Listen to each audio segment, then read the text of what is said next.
Bismillahirrahmanirrahim. This is your program, Ramadan, Origin, Practice, and Benefit. And I'm your host, Abdullah Mukmin Muslim. That's my name. That's my name on my passport. That's my name on all of my children's birth certificates. That's my name on all of my official legal documents. Just in case there's anybody who wants to ask me again, what's your real name? That's my real name. I don't have an AKA that is also known as persona. I am trying to be who I want to be, and that is Abdullah Mukmin Muslim. So I'm talking to you, by the grace and mercy of Allah, about Ramadan. And I was telling you about how I got sick 2 weeks after Ramadan last year. And how I was reading Quran, and I had remembered some conversations I had with friends of mine. And I had told them, or they had told me, that the illness that I see now didn't exist prior to the introduction of the fast food business. That also goes on in America. And I've heard that countries like Kuwait, where obesity is a really bad thing, big problems, and other places where these fast food businesses have come in the name of helping people to make money. As a friend of mine said, yeah, help them to make money so they can spend it in the hospital. At any rate, I'm reading in Quran, I read wherein Allah said that in more than 300 places that we should be focused or concentrating on eating the things that He has made for us to eat. What did Allah make? Well, in one of the ayats, He's talking about the people of Musa alayhi salatu wassalam, and how they were complaining about eating certain things. And He says, well look, go down, I'm paraphrasing. Look, go on down to any town and get your lentils and your onions and your garlic and your cucumbers and your herbs and things like that. Allah made those things. Allah also talks about how He made cattle, some for us for food, some for us to help us with work. As I said, maybe in one of the later episodes I'll read some of the ayats in which Allah mentions the foods to eat. It's no big secret. You see, in Islam, one of the things that I love about it, not loved, not past tense, present tense, okay? And inshallah, will love, continue to love, future tense, about Islam, is that there are not a lot of secrets here. We don't have the right to make or to try to make money off of selling something that Allah gave to us for free. And it takes us into a whole system of agriculture that we have here. It takes us into a lot of things. See, these are things that you get when you start looking in the Quran and you start looking into history, or what we call seerah. And keep in mind, as I said earlier, the companions.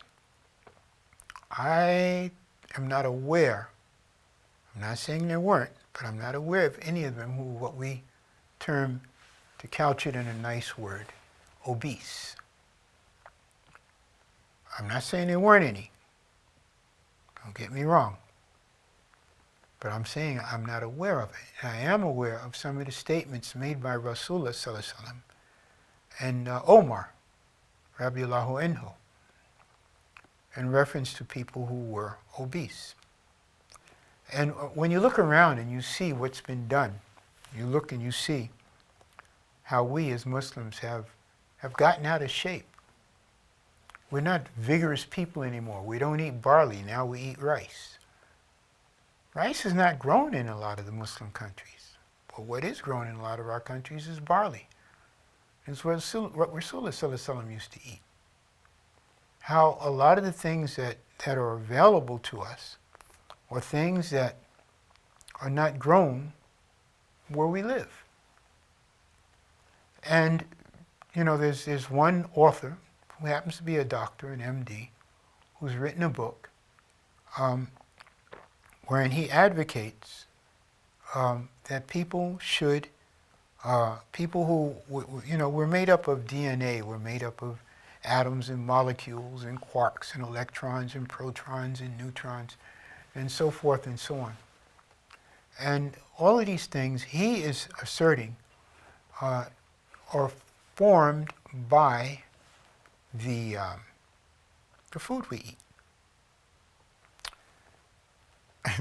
I have a grandson. His name is Abdullah. And I call Abdullah from time to time. And when he was young, I say, Abdullah. He said, yeah. I said, Abdullah, why do we eat? And he would say, well, Grandpa, we eat because we like food. So I'd ask him, I said, well, Abdullah, why do we like food? He said, well, Grandpa, we like food because it tastes good. I said, well, what if it tastes bad? I said, what if you go someplace where the food that the people there eat tastes bad, tastes good to them but bad to you? I said, again, I'm going to ask you, Abdullah, why do we eat? So he says, you tell me, Grandpa. I said, well, Abdullah, we eat because that's how Allah has allowed us to sustain ourselves. Now, you see, during Ramadan, this is interesting to me, because you got to remember, I wasn't born into Islam. I wasn't born into this deen this way. I wasn't born into it. And in fact, I was in my late 20s when I began to try to use Islam. I didn't say practice, I said use. There's a difference. And in beginning to use it, well, what good is it to use it if there's no benefit, if you don't see a benefit when you use it? If you are given something and it doesn't work, like you get a car and the car is all broke down, it's not working properly, or you say you come from one of the more one of the societies where things are not, where people are still riding horses, they still exist. If you come from a society where people are still using different types of, like camels and things like that, to move around, and the camel is old and it doesn't work right, or the horse is old and it doesn't work right, or you're trying to raise sheep and the sheep are old and they're not producing baby sheep. I can't think of the word offhand right now. But, young sheep. Well, it's not working. For me, as a Christian, which I was, a practicing Christian, baptized into Christianity as a baby, okay, it makes you, you can feel good. You can feel good. And, one of the mantras in Christianity is, well, we're all sinful by nature. And the one that they like to use is about the baby. You tell the baby don't do something and it does it anyway. And they say, see, it shows that the baby is sinful. I said, no, it shows the baby doesn't know what you're talking about. And it doesn't know why it's not supposed to do it. But once it learns, either by injuring itself or burning itself or falling down or whatever the case may be, then the baby won't do it again. It's nothing to do with sin. Well, with Islam, one of the things that you learn is that Islam puts you in a position wherein even your everyday interaction, even your everyday interaction is something that's beneficial to you. And you get that out of the Quran.